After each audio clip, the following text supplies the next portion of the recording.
नमस्कार। आज तक डिजिटल के स्पेशल शो चाबुक सब पर चलेगा में आपका स्वागत है। बेरोजगार युवा की क्या मांग होती है? एक अदद नौकरी। सरकार भी उससे यही वादा करती है, लेकिन देहरादून में बेरोजगार युवाओं को प्रशासन से मिल रहे थे डंडे। शांति से छात्र धरना दे रहे थे, लेकिन पुलिस ने बरसा दी लाठियां। मांग हो रही थी हाईकोर्ट के जज की निगरानी में भर्तियों में धांधली की सीबीआई जांच की और नकलचियों के नाम सार्वजनिक किए जाने की, लेकिन युवाओं के शरीर पर बज रहे थे लठ। प्रतियोगी परीक्षाओं में कभी धांधली की खबर तो कभी पर्चा लीक होने की न्यूज़ अक्सर आती रहती है।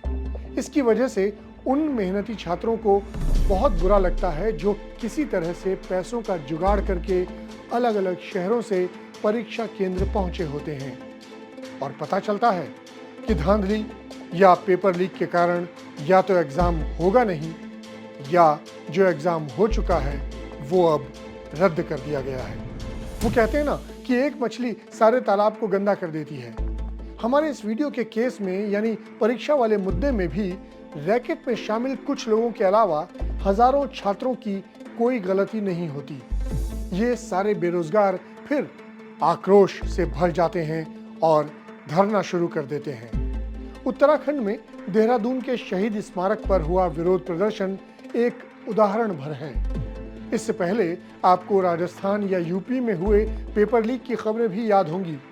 ये कोई भी शहर हो सकता है या कोई भी राज्य और कोई भी सरकार, लेकिन बेरोजगार युवाओं का शांतिपूर्ण प्रदर्शन भी उग्र हो उठता है, क्योंकि ताली दोनों हाथ से बजती है।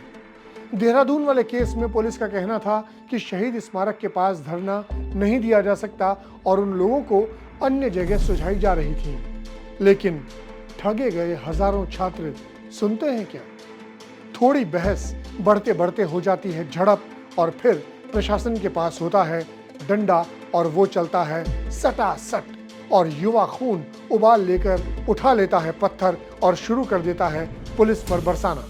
यानी फिर वही दोनों हाथ से ताली बजनी शुरू हो जाती है। मैं किसी को सही या गलत ठहराने की कोशिश नहीं कर रहा हूं, लेकिन ये तो बताइए सरकार, आपके पास पावर है तो क्या आप बेरोजगार युवाओं को जमकर पीटेंगे? ये है पहला चाबुक। हजारों की भीड़ में से कुछ लोग धरे जाएंगे तो उनको आप जेल में ठूस देंगे, वो भी इस धमकी के साथ कि तुम्हारा भविष्य खराब कर देंगे। ये है दूसरा चाबुक। कैद किए गए लोगों पर आप केस भी ठोक देंगे।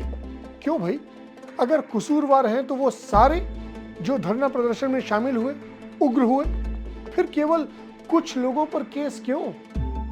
ये है तीसरा चाबुक। प्रशासन पर चाबुक मैं और भी चला सकता हूं, लेकिन मामले को लंबा नहीं खींचना चाहता। मुख्य मुद्दा तो यह है कि धांधली, चीटिंग या पर्चा लीक होने को रोकना चाहिए और सुचारू रूप से परीक्षा कराने की जो जिम्मेदारी है उसे निभाना चाहिए। और हाँ, बेरोजगार भाइयों, आपको भी ज्यादा खुश होने की जरूरत नहीं है कि प्रशासन या पुलिस पर हमने चाबुक चलाने का काम किया। हम आपकी मजबूरी और बेरोजगारी को समझते हैं, लेकिन आप छात्रों को भी संवैधानिक दायरे में रहकर ही अपने अधिकारों की लड़ाई लड़नी चाहिए, और ऐसा न करने वालों को हमारी तरफ से एक जोरदार चाबुक। तो दर्शकों, कैसा लगा आपको हमारा ये शो चाबुक सब पर चलेगा?